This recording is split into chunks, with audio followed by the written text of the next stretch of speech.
Shalom, friends! Welcome to Orange Socks, a podcast celebrating Jewish creativity. I'm your host, Yitzchak Muli, inviting you to join me in exploring the soul of Jewish expression. Shalom, friends. Shalom, Rami.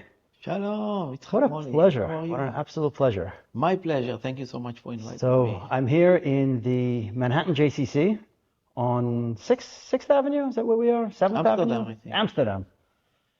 Somewhere in the city with Rami Ozeri. Rami wears many hats. You wear many hats. And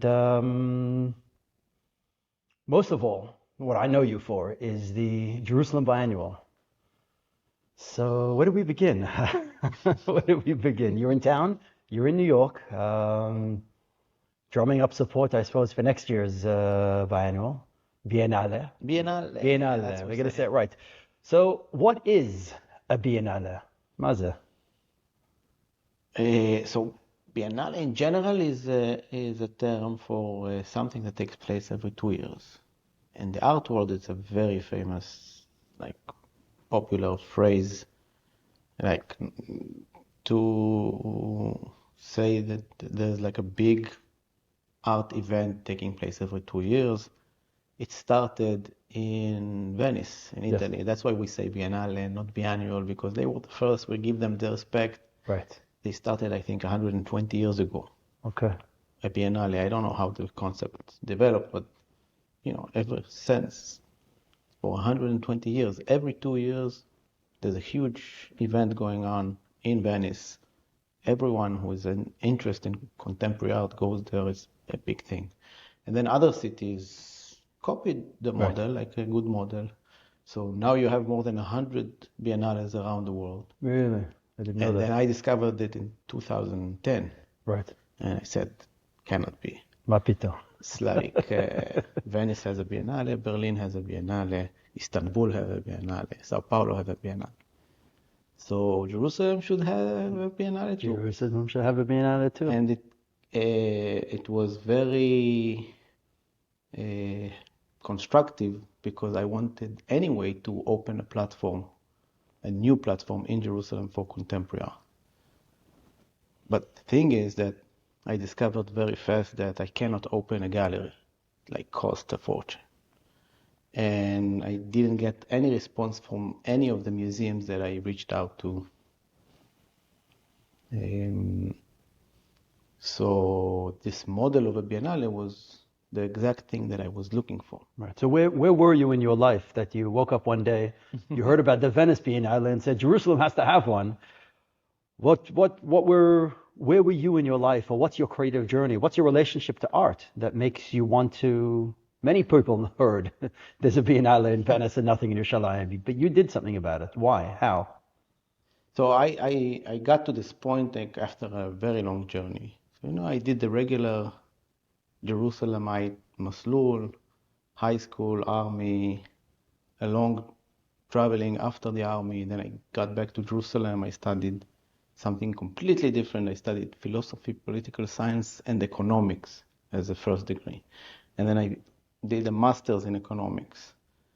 And I was supposed to be an economist. Okay. Working 2 years in a government office in a very desirable job. It was a good job. But I just couldn't stand it. Okay. At one point I remember myself sitting there and saying, no, that's not the reason I came to this world for. So I quit it. And in a very Meshigne step, I went to Bezalel in the age of 30 to study. You quit and then you went to Bezalel. I quit. You couldn't do both. Very good job. Cold turkey. And then said, I'm going all the way. I went to Bezalel. So what was your hope going to Bezalel? Did you know, or you were just definitely not economic? I was exploring. I said, I am not built for working all day long with lawyers and economists. Right. That's not what I want to do. Right. Were you married? No. Okay. So you had a little bit of latitude. My wife always says that she married an economist and ended up with a person that is an entrepreneur in the art world. So yes, she knew me. My wife married a rabbi, and look what she ended up with. You had orange socks I with did. you? At my wedding, I wore orange socks. So she, So she should have known, huh? It's her fault. something is hiding there. Yeah. Yes. So anyway, I quitted the job. I went to Bezalel, but I didn't last in Bezalel for too long because I came with a very firm character, like unlike people that go to Bezalel in the age of, I don't know, 20, 21. I came very firm. Like I knew who I am, I knew what I want, I knew my identity, and the indoctrination of the school did not really, Didn't work on you. no. It didn't fit you and it didn't work on you. And I realized so many things. I realized about myself that I don't really want to be an artist, but I love the conversation. I love the curation part. I love even the production component of, this art world. I love the ideas of collections and museums and galleries. But, it's not that I want to do something with my own hands. So that's about myself. But I discovered about the Israeli society and the Israeli art world in specific that it has some kind of unsolved issue with Jewish content. So wherever I brought to class anything that had to do with my Jewish identity, my Jewish experience, amazing ideas that can be very universal, but they have like a Jewish feeling or language, it was very fast rejected by. I realize I'm interrupting. I'm just letting you know. I realize I didn't set a timer. So I'm setting a timer now For what? for just to know how long we're going. We don't go on for 2 hours or half an hour. So So what would you aim for? an hour-ish. An hour. No, but otherwise it's going to be in the back of my head. How much time? Okay. It's like this. So you said start with the words, I realized about Israeli society. So I realized about Israeli society and especially about the art world is that they have unsolved issues with the Jewish content. Because every time I brought to class like my Jewish identity, my Jewish background, my Jewish family, my Jewish tradition, it was kind of rejected. And then I started exploring. Anything Jewish at all? Or anything religious? I mean, Jewish family is That's the sad thing. Yeah. I think there's like an ethos there that is like very firm, that needs to be like secular, needs to be Western, needs to be postmodern, and then everything that doesn't fit is like kind of, they know how to do it. It ends up with like, I feel, a lot of people that think kind of the same. right. So, I felt something is wrong there because let's say if I would study art in Berlin or if I study art even in Tel Aviv, I would think, I can accept that. But I study art in Jerusalem, Right. in a place that is called Bezalel. Right. And it's a place that was founded 100 years ago on the basis of trying to bring back to life Jewish art. Right. So That's their mission. that's their mission. That's Bezalel Schatz started with this. He spoke about Jewish art. And then I felt, okay, And yet Jewish art is pretty much not accepted there. right. And then I wasn't the only one. So I Right. started talking with people and I found a very interesting group of people that is creating. Their art is completely contemporary, but they have all kinds of Jewish content in their work. Sure. And they feel the same. And the amazing thing is that they can find like galleries to exhibit their art in Los Angeles and in London and in other places, But not in Tel Aviv. but not in Tel Aviv and not in Jerusalem. Right. So that made me think, okay, that's my mission. My mission is to take the position of Jerusalem as a Jewish center. Amazing things happen in all kinds of fields, in the academia, in the rabbinical, in the communities, like it's thriving Jewishly, Jerusalem. And to leverage it to the outward and say, okay, Jerusalem can and should be a center for contemporary Jewish art. So, like I told you, I started thinking, like, how do I do it? Do I open a gallery? Do I go to a museum? Couldn't manage to find like the right way to do it. Right.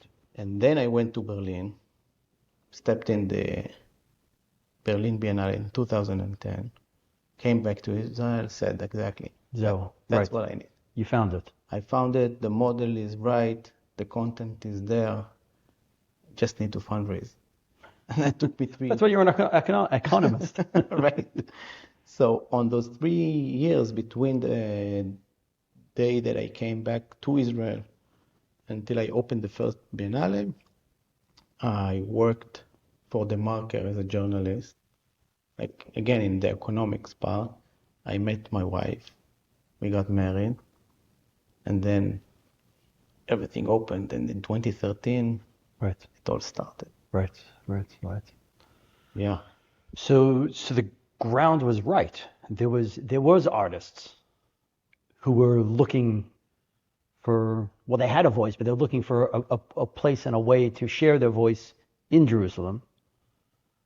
And there was no outlet. There was no real, I mean, I'm sure there were people who were doing their own things, but it was very decentralized. It was very individual. Right. Exactly. And the tide was against them. Yeah, that was exactly what I found. It was like someone was waiting, everyone was waiting. Not everyone. Many people were waiting for something like this to happen, and it's like exploded in a way. So, I mean, just a thought, how did Bezalel respond to this? Or they didn't respond at all? so I can't say that they really responded, like as an institute. Right. I can say that the spirit of Bezalel was not in favor of it and still not in favor of it. Like if you're a typical, I'm sorry for making like everything, but if you're like a typical Bezalel graduate of art, you would be uncomfortable with the concept of contemporary Jewish art. Until fascinating. Today. Yeah, it's fascinating. Because religion aside, I don't know Israel enough. I haven't spent enough time there, and that's my fault. But I understand that there's a rift between Chiloni, Dati, religious and not religious. But this is not religion. It's not Judaica, you know. And Judaica has its place. I'm not going to knock Judaica, but it's contemporary, and it's Jewish. So I mean, Israel is a Jewish state. They recognize that. So I'm fascinated by that. That's to what extent. There's always the question, what is Jewish art? Right. This is a question that we're asking. We're not going to ask that question right now. No. My question is, according to Bezalel graduates of Bezalel, what is Jewish art and what isn't Jewish art, and what's allowed to be not Jewish art? So the art that they produce, is that Jewish art? Did they produce? Yeah. Definitely not. Definitely not. They don't want to be in the category of Jewish art. And they would say Jewish art is Judaica. So this is there's no room for Jewish art outside of Judaica. Right. If you want to do Jewish art, you can do menorahs and you can do mezuzahs, do like scrolls. But if you want to do video art, you want to do anything contemporary, it has nothing to do with Judaism. So it's a bit more complicated than that. But in general, the criticism is more about the message. So when I say the Jerusalem Biennale was founded as a platform for contemporary Jewish art, the main criticism that I hear from left, from those kinds of like the regular art scene, the core of the Israeli art, is how dare you say Jewish? Why do you say Jewish? You say, they suspect me, they say, you say Jewish because you want to exclude the non-Jewish of Jerusalem. You want to make Jerusalem be only Jewish. You were like trying to purify Jerusalem. So you're trying to keep out the Palestinians, to keep out the Christians, to keep up anyone who is not Jewish. And that, it connects to trends in the politics that the left is very worried about with good reasons. But then it's interesting that I'm getting like very harsh criticism also from the right, because people from the right. You know you're doing something right when people criticize. Yeah, I'm balancing myself on Gesher Tzar Meod. Gesher Tzar Meod. So from the right, people will come to the Biennale and say, "Oh, so nice! You have a Biennale for contemporary Jewish art," and then they see things that are not necessarily their image. Lahalacha. Or things that they expect to see. Exactly. We're open to many interpretations of what Jewish is, and like you said, it's not necessarily religious. And then they say, "How dare you say that this is Jewish?" This is Jewish. So I have this guy from my side saying, "How dare you say Jewish?" And I have another guy from the other side saying, "How dare you saying this is Jewish?" Right. And I'm trying to say, we're trying to bring Klal Israel and beyond to Jerusalem, to give each and every one of them, as representing communities around the world, to say what in their opinion is Jewish, what in their experience is Jewish, and through the art to create the conversation, through the art to create the unity, through the art to make it a discussion and maybe even like a vikuach. Vikuach is? It's like argument. We can argue. Right. Machloket. Right. So L'Shem Shamayim, right? L'Shem Which is one of the your 2019 Biennale was under the title of L'Shem Shamayim. Right. Machloket L'Shem Shamayim. Just for those who may not speak Hebrew, an argument, but an argument for the sake of heaven, an argument for the right reasons. Right. To grapple. The Gemara is to discuss, to talk. We're not disagreeing for the sake of disagreeing. We're disagreeing to have a conversation and to explore, to clear explore together. I think clarify together. When you're arguing with someone, many times, if you do it for the right reasons, L'Shem Shamayim, you understand things. You get your opinion polished, and you can even maybe change your mind. So I think this is the thing that is lacking the most now in the Israeli society. So this thing about polarization is a global thing. Every place, like the social media and stuff, they create like big gaps between people, and people are not willing to hear each other. I'm trying to fight that. I'm trying to say there's a place for everybody. If we can do it in a respectful way, we can gather and hear each other, see each other, make the conversation, and then, great things happen from that. Right. So how's that going? Biennale is how old now? It's in a way 10, in a way 11. So we had 6.5 editions, basically. So which one's the half? The half is the one that we had like the latest. Right. So the first one was 2013, and then we had second, third, fourth. 2019 was the largest Biennale in measurable parameters. And then we had the 21 Biennale under circumstances of COVID. Right. We called it Arba Amot, 4 cubits. Right. We spoke about the private house and the way art functions in the private house and how art shapes the private house. And that was like really strong, powerful, but very intimate and relatively small. Right.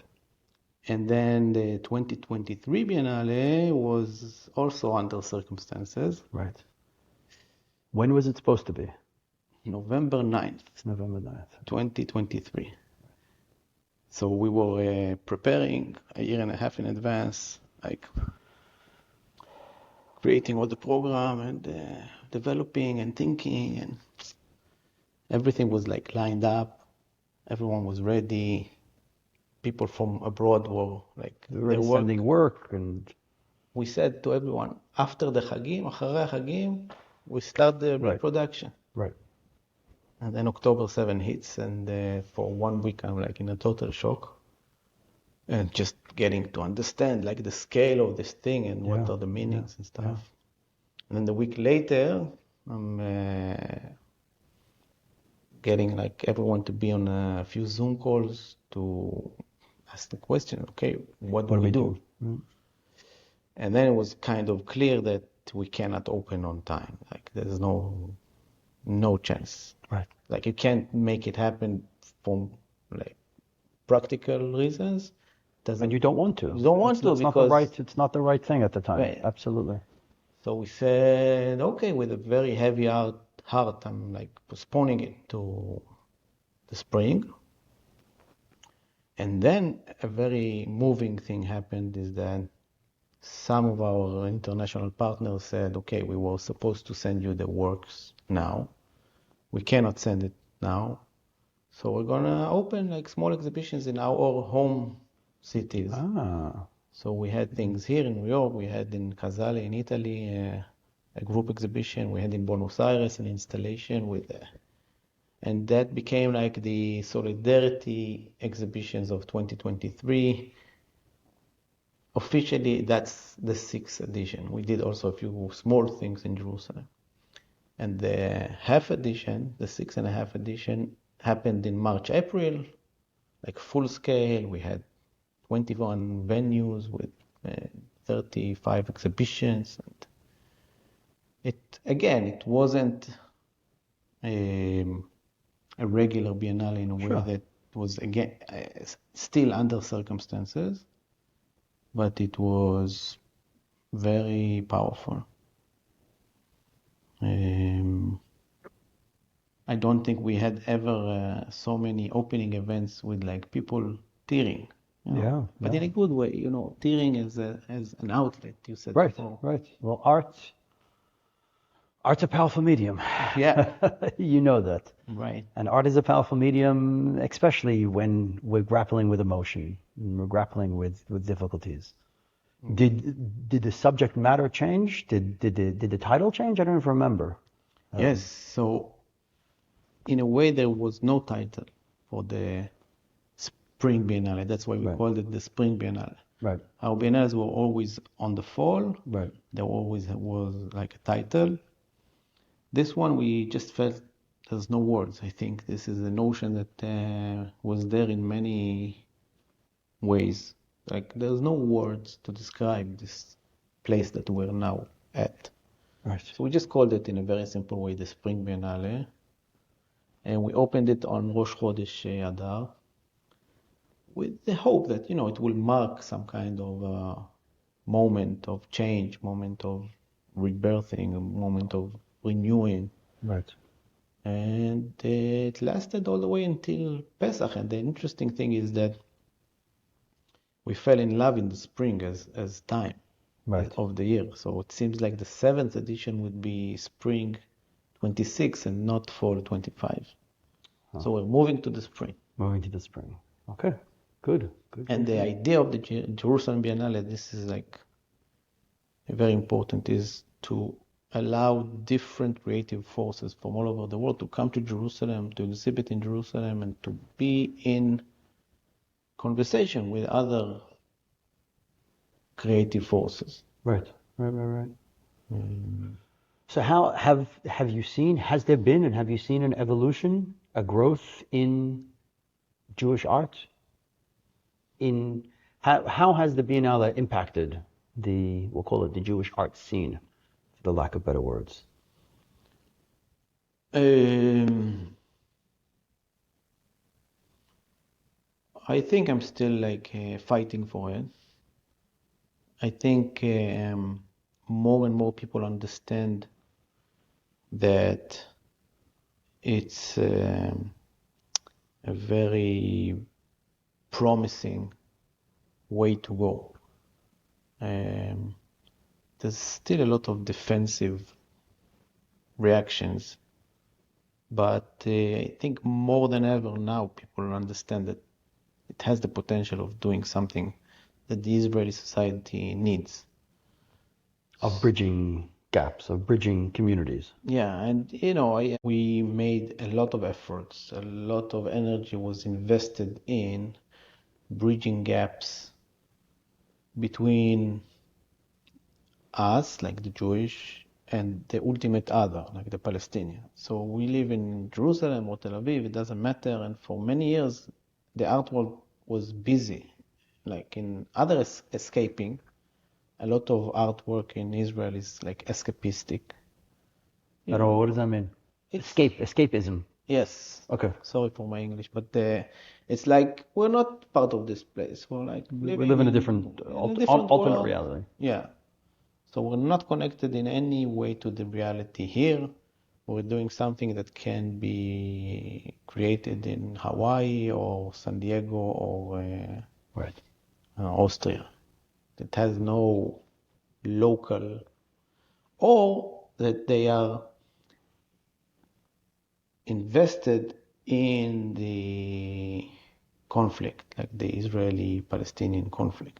This is also something very important. I think it is important. But they neglected all those other lines of conflict, which is more inside, Within the Jewish community. within the Jewish community. So we have a lot of conflicts there.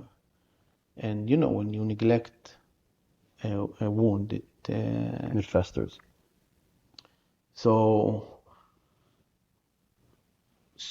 I think the Biennale in a way is a suggestion, a way to start and bring people together to discuss who are we, who do we want to be, how can we handle like our disputes through the art, which is it's not a powerful field, not like politics that if you're making it, you can really like do a drastic change. I believe that art does make a change, but it's a very gradual, slow, and right.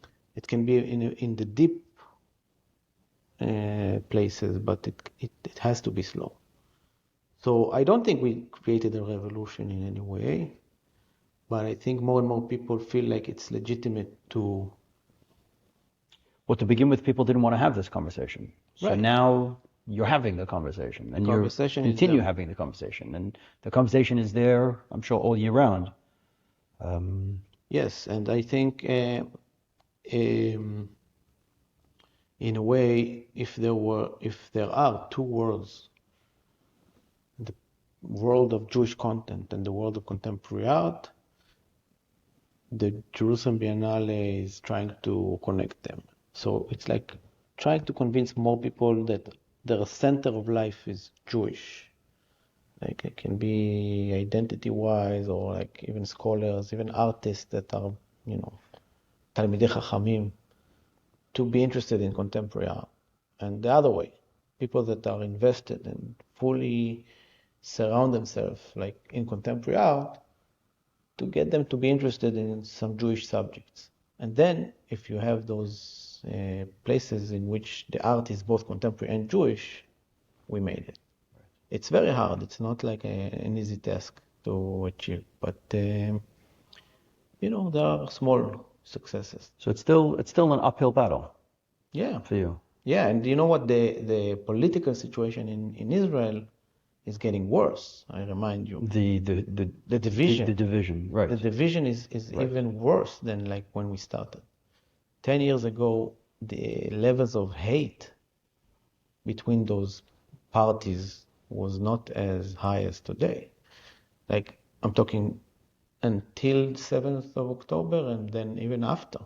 Right. So the peak of this hate was the 6th of October. Like whatever happened, I'm not sure if everyone is aware, like whatever happened in Israel in Yom Kippur, that is before October Right. 7th, Right. that's like a peak of the hate. Division. Right. Yeah. So the general situation is getting worse, and we're like trying to, do the best that we can to make it a little bit better. Right. And I truly believe that artists are great agents in that way. Like can increase peace. Right. Right? It's like תלמידי חכמים מרבים שלום בעולם. It's like I think artists מרבים שלום בעולם. Right. I love this מרבים שלום בעולם. It's like not making peace. They're not creating peace. They're just increasing. It's accumulating. It's like you do a small thing, you increase a little bit the level of peace. You do another small thing, increasing. So is that the title for the next Biennale? בעזרת השם, maybe. Maybe. I like it. I write it. It's very apropos for now. Marbim shalom ba'alam. מרבים שלום בעולם. It's like you don't want to be like pretentious and say, I'm gonna make peace. No, Just increase. 1% more. Exactly. The whole theory of just 1% incremental growth at 1% more. Right. So we don't have a title yet for the next Biennale. We'll see. Yeah, there's a lot that I'm sure there's a lot that can and will happen in Israeli society between now and then. You're right. I'm very sheltered here. You know, I'm in my little studio in New Jersey. I don't get into New York itself often enough, but to get to Israel and to realize there's so many different not powers at play, but energies and different things. But I'll tell you one thing for me, a major breakthrough, a change in my creative journey. I've been 3 times I've presented some of my work at the Biennale, but 2017 is what's her name? The Cohen. Noah Leah Cohen. Noah Leah Cohen. So Noah Leah Cohen discovered my orange socks painting, and she loved it. And she emailed me. She said, "Can she add it to her slides in her lectures?" I said, "Yeah, sure." And it grew and grew, and whatever the meaning it has over here has a very different meaning over there. Again, as the society is, there's so much more friction, and that inspired a whole show, Popthodox, Right. Humor Shahor, black hat humor. And she asked, could she recreate, the original is 10 inches by 30 inches, could she recreate it the size of the wall? So it was the whole wall, you were there, of course, with one guy wearing orange socks. Yeah, I remember. And it was such an honor. It was such an honor, that's for sure. But for me, as the artist, you create a piece of art, you put it on the wall, so people look at it and they like it, they don't like it, they talk about it.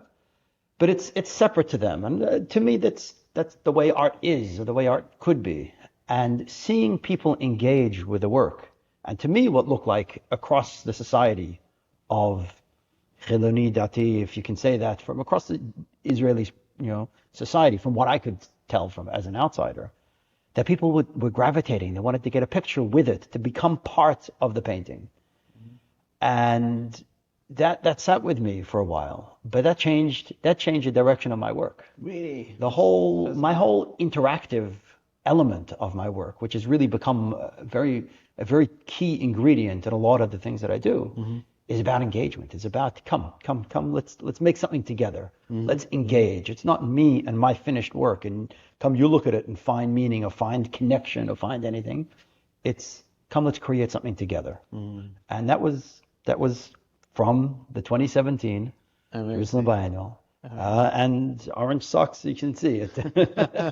This idea for me keeps on growing and evolving and continuing. That's amazing. But yeah, and from what I saw is the gamut of Israeli society. That's what it looked like to me at the opening. And Israeli society plus, because back then we still had tourists coming to visit. Yeah. And I feel like, if someone really is interested in Judaism, like Jewish life, Jewish culture, Jewish tradition, Jewish art, we should make sure that he knows or she knows that they need to come to Jerusalem. Right. To see everything which is, that should be like the Neviah, how would you say Neviah? The Mayan. The well. The source. The source of. It's like, I think the fact that we had many people from abroad coming to Jerusalem and discovering things that they cannot see in other places. I think that's what makes it unique. Like you won't go to, I don't know, to Istanbul to look for German art, Right. right? If you want to go to Istanbul, you'll find like the art which is Turkish. Yeah. Yeah. So I think the same thing is with Jerusalem. So again, going back to Bezalel, even though they're not necessarily, I don't know, maybe they are the pinnacle of, but how can others not see that? If you go to Turkey to see Turkish art, and you go to Istanbul, you go to Berlin to see German art, why can't you go to Jerusalem to see Jewish art? That's a big question. So Israel was established as Jewish and democratic, and the division, in a very rough way to describe, is between those who define themselves first Jewish and then Israeli, and those who define themselves first Israeli and then Jewish. Right. And then it seems like for some people, if you emphasize your Jewish identity, then it means that you're less Israeli or less committed to liberal democratic principles. And I think this is a mistake. Right. I think that's wrong. So I quote always my professor from philosophy department, Meir Buzagalo, when he spoke about this Jewish and democratic state. He said there's like an argument between the left and the right. Those say democratic, those say Jewish. And then he says, instead of fighting, let's try and define what is Jewish. Because when you say Jewish, what do you mean? Like Jewish is so many things. Right. Jewish is not narrow in a way that you say, one side can take it and say, this is mine. Right. It's in America. It's so different. I mean, it really is a different conversation. In America, Jewish, there's no strings attached. I'm Jewish. That's it. I don't have to do anything. You can be liberal Jew, you can be conservative Jew. You could be. You can be religious, you can be secular. Absolutely, and it's a cultural thing. It's a cultural thing, and it doesn't require any extra involvement in anything, investment in anything. After October 7th, a lot of Jews are standing up and they want to be proud and they want to be heard. Other people are hiding, and different people are responding in different ways. But everyone Jewish it's just I'm Jewish. I'm Jewish and American, or American and Jewish. But I imagine there's a comfortableness, and yet in Israel you're saying that it's a very different. Well, I think it shouldn't be. Right? It shouldn't be. It shouldn't be, and you have pockets of all kinds. And I think if you want to be Jewish in Israel, you can be anything. But unfortunately, some political forces are trying to define it in a narrow way. Right. So art definitely does not transcend politics in Israel as much as you'd like it to. Good question. I think it's connected, and the fact that we're trying to be really a place for Klal Israel and beyond, and not to be like identified with any specific way or specific standpoint or specific community, is making it harder for us to be recognized. Why? Because, if I go to the Knesset, or I go even to the Jerusalem Council, nobody really hugs me. Because, if I go to the Haredis, they say, but you're not Haredi, you're giving to the Bezalel people a show. Right. And then if I go to the left, and I said, no, but you're giving to the Haredi also a place to exhibit. Right. So, I have no political home in Israel. And that's why the Jerusalem Biennale is heavily based on philanthropy and not on public money at all. But I hope that this is changing, because if I need to guess what will happen in the next elections in Israel, people will understand that this division is really risking us. It's not like division that says, okay, so I don't know, our economy will be less strong. Right. It's like a real risk. I'm saying if in Italy, for instance, you have corruption and division, then they lose. Their economy is Right. not great, and they lose. If Israel is corrupted and divided, it's like it's really can be the end. Yeah. Yeah. It's not funny, you know. Right. So I'm trying. So if I need to guess what will happen next, is that people in Israel will realize that we need a strong center. We need people from all communities that are willing to give up a little bit of their dream, of their ideal picture, and to get together and to fight extremism of all sides. And that's like definitely the mission of the Jerusalem Biennale. You know, it is connected, the art Right. and the politics, through the identity. Wow. Oof, that's heavy. We didn't even talk about art. No, so I think in Israel now, everything is very heavy and they're very, you know, existential. Like Right. we're like, Right. we're after a big hit. Yeah. Yeah. Yeah. So But even before, you were saying even before there was no, so now we're like need to be awakened. right. I hope that we are going to take ourselves in the hands. Right. And the art part is, I think, very important to represent those movements, those processes. For instance, I'll give you an example where I'm curating with a partner a new exhibition that will open in Jerusalem on October 7th. It's like marking 1 year for this catastrophe. Right. And then we can decide to go with one narrative, with one image. Let's say taking the hostages as an issue and do an exhibition about the hostages. Or we can take like the soldiers as an issue and do an exhibition about the soldiers. Or we can take like I don't know, the displaced families. The displaced and families the people and in the north, the children. and each of those choices will have an implication about like who is identifying with this exhibition. Right. And we decided to do an exhibition that includes everything, or tries at least. So it's going to be, from a curatorial point of view, very eclectic and maybe noisy and maybe like a bit messy, I would even say. Right.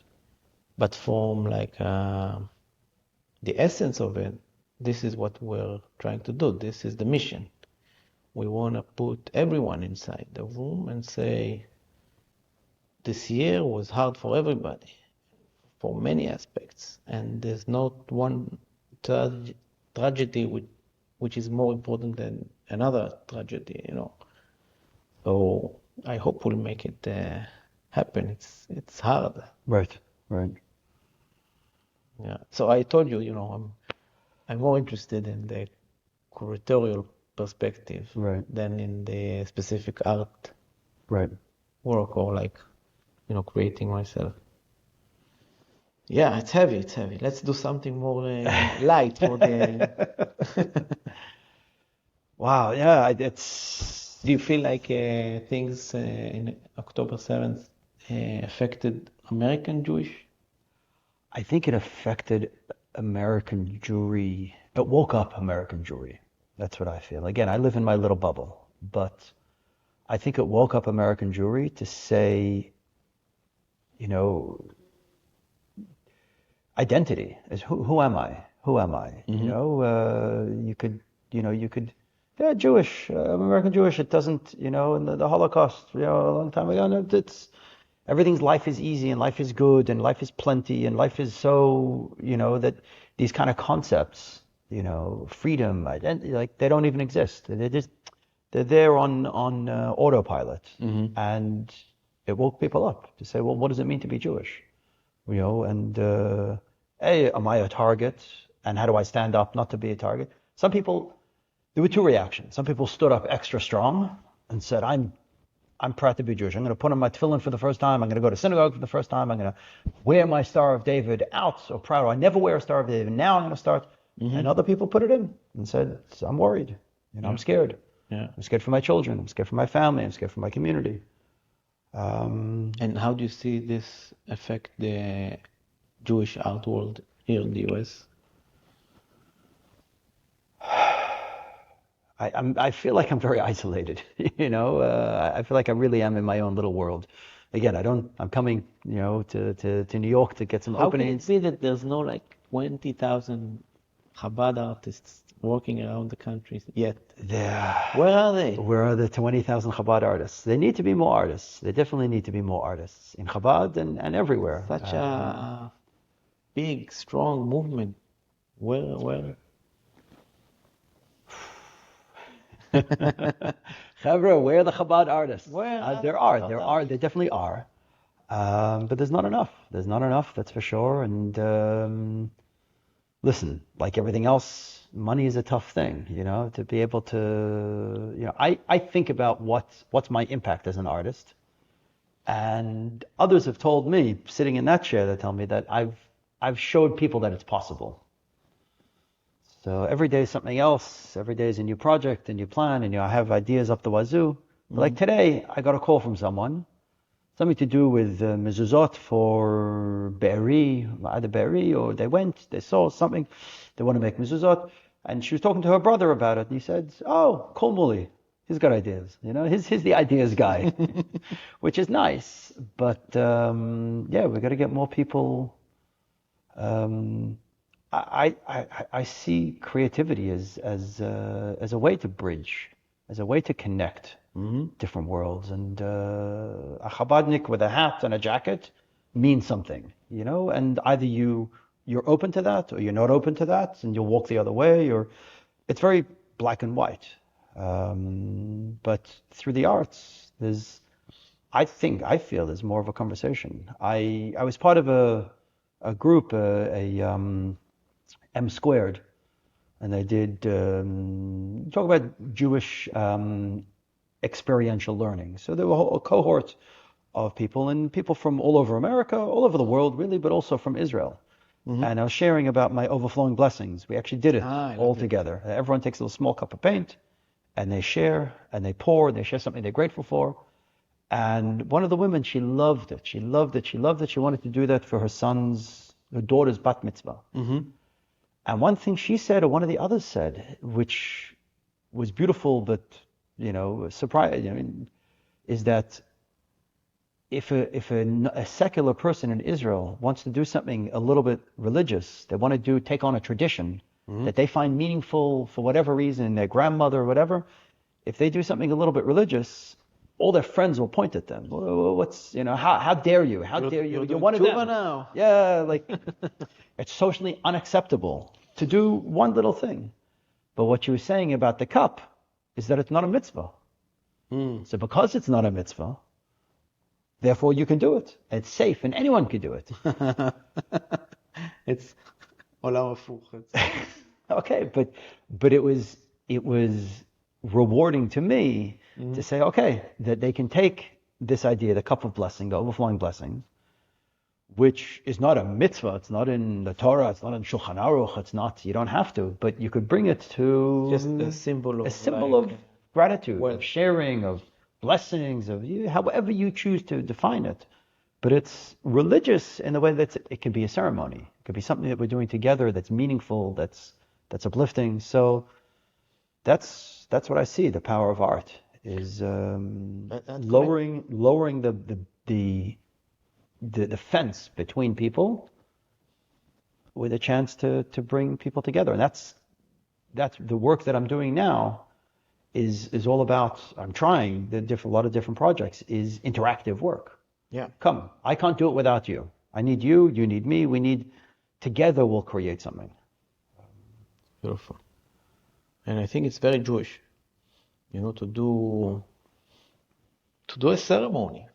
Like basically, what it is, it's like it's on the border between like a religious ceremony and a performance or like a performative art. I want to do Minyan as performance art. Amazing. Uh, For real. Yeah. To me, the idea of minyan, when 10 people come together, the esa kochat nefesh, Beautiful. when So 10 beautiful. people come, but in the right frame, it becomes performance art. Right. You put a banana on the floor in the supermarket, it's garbage. You put a banana on the floor in the museum, it's contemporary art. So it's about, the context, Right. and the environment. Right. And No, so this is exactly an example for something in which you take a tradition which is well planted in our identities, like there, and then you use it as an inspiration to do something that exceeds and become more of art. I think that's like, for instance, what the Ensemble Kaed did in Jerusalem. There's like a dance group that took a lot of gestures, like all kinds of physical body gestures that we know from Judaism, and they made dance works from that. We had some really amazing examples as part of the Biennale, and they do a lot of things. They like really successful. So I think that's the way to go. there's hope. Well, yeah, yeah. So what are some of the highlights of all this six Biennale, different, what are some either individual works that stand out or pavilions that you felt either touched you or touched the mission of the Biennale in total? What are some of your success stories? Wow. You're gonna get me in trouble because I'll tell someone. Oh, choose someone, not someone else. Just choose me. Choose me. I think basically the best moments are the moments of engagement. It's not like a one show or a one piece. It's like seeing the artist from Chicago talking with the curator from Tel Aviv, and they're speaking about this artwork, and then they have like a spark, and they say, we should do like this, and they meet in Jerusalem. They're like overwhelmed from like all the openings and the artwork works, and then they start thinking about the next project. Those are the best moments. I have a few artworks at home, but I don't want to put you on the spot. no, I don't want to choose like Yeah. a That you favorite get you in child. trouble, exactly. I'm trying to think about a failure. Let's go About? there.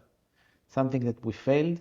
Okay. So it's from the last edition. So a couple of years ago, I met in this conference at the Hebrew University a scholar, and her PhD was about an artist called Yente. Okay, so she wrote her doctorate, and she came to the conference to talk about it.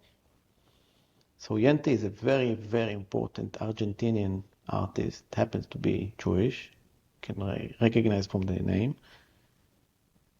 She's very important, and to be honest, I was a bit skeptical in the beginning.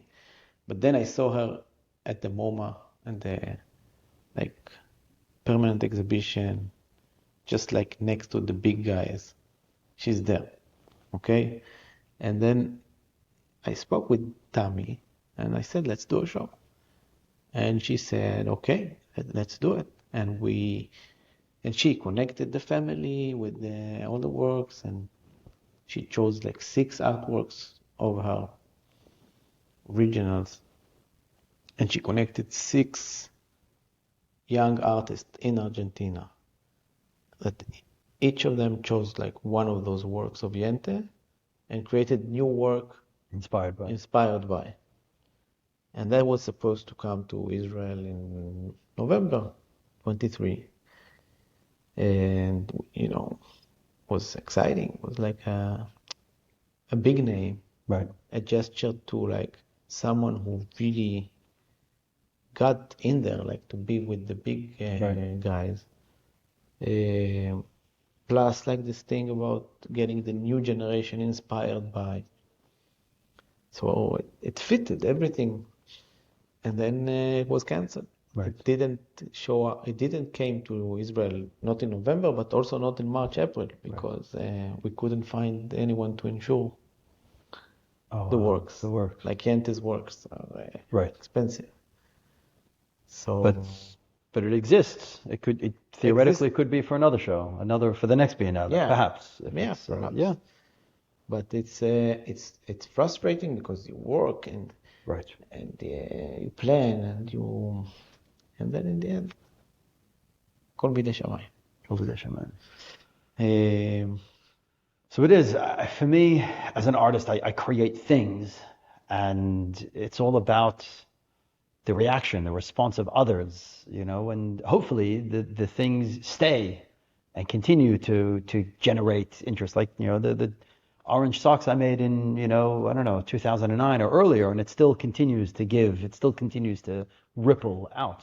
in different versions. In different versions. One time on the wall, one time on a postcard, one Yeah. time like an oil painting. Yeah, and then a mirror and so on, but A mirror? I did one. Really? Yeah, I did. I'll show it to you. A full-length mirror, and the outline is everything's yellow, and the outline of the chassid, and so what you see is the chassid is mirror, and then there's the orange socks. So it's seeing yourself in the orange socks.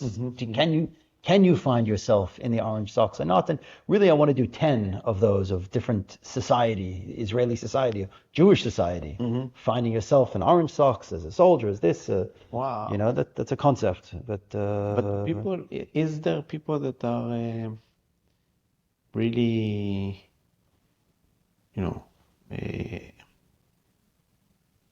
are against like what you're doing in the Chabad? no one's against. No one's against. No one's against. The worst thing that I have is, oh, that's nice. Ah, And that's it. Like, it doesn't, not everything creates the reaction I want. But really, my point of all this is, for you put all this work into the Biennale, and then it all goes away. All the art comes together and then goes away. So what keeps you going? What motivates you, or what's the highlight to make it all worthwhile?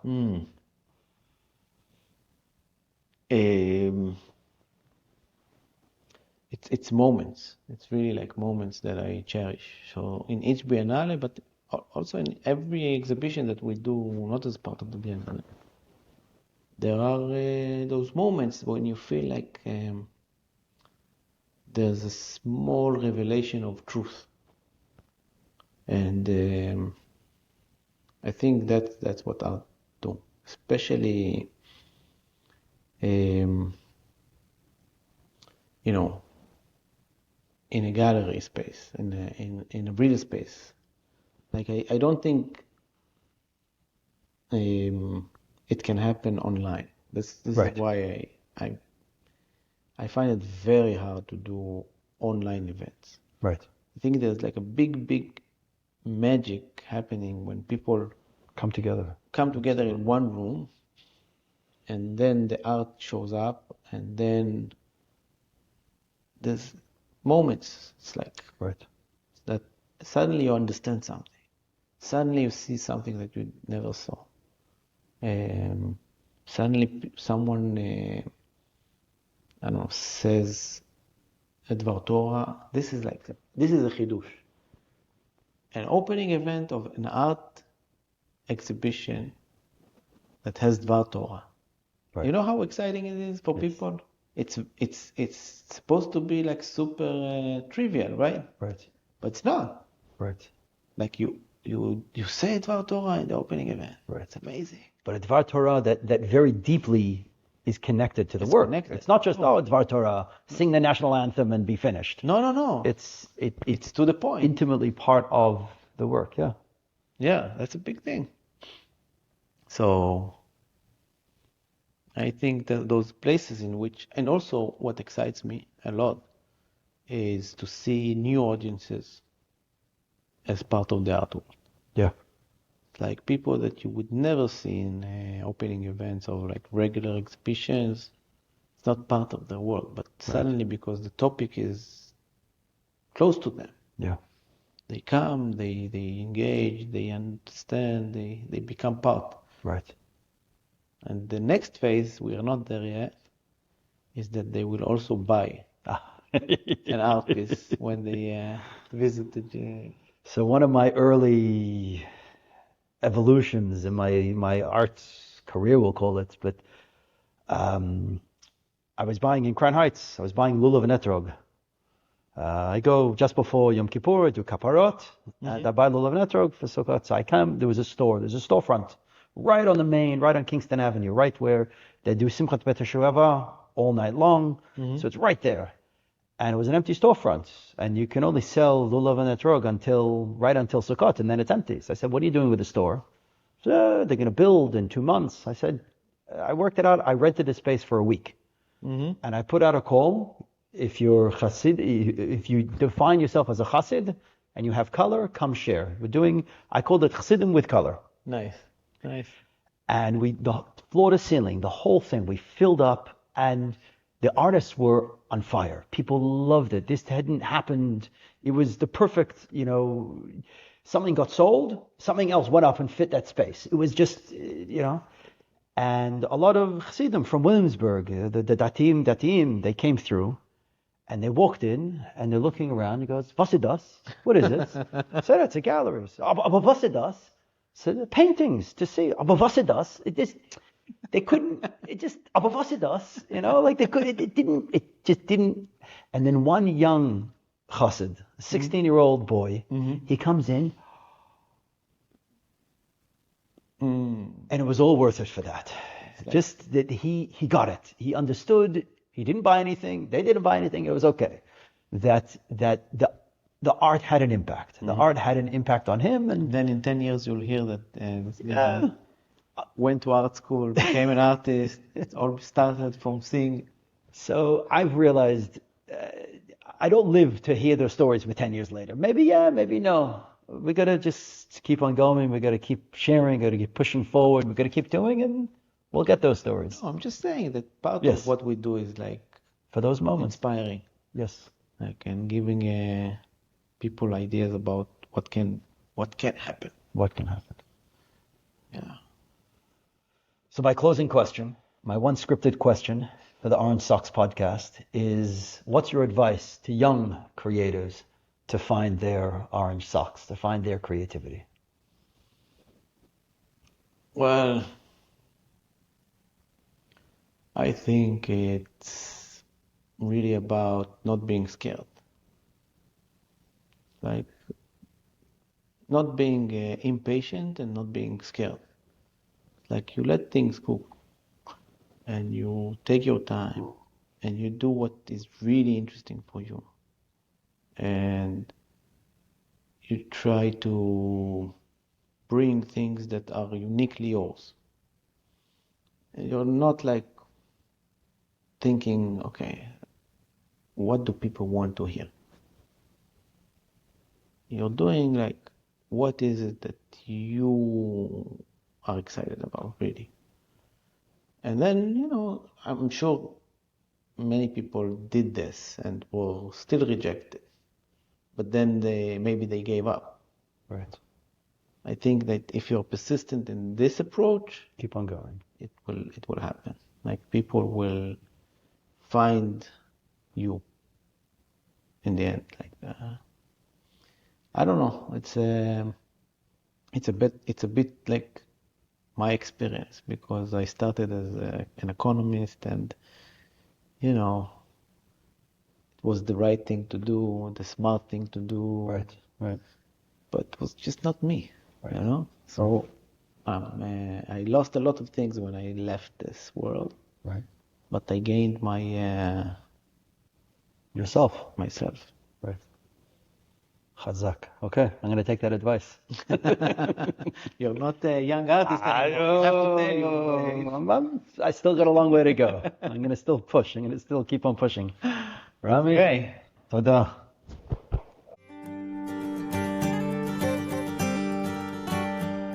היום נעשה משהו בלתי נשכח,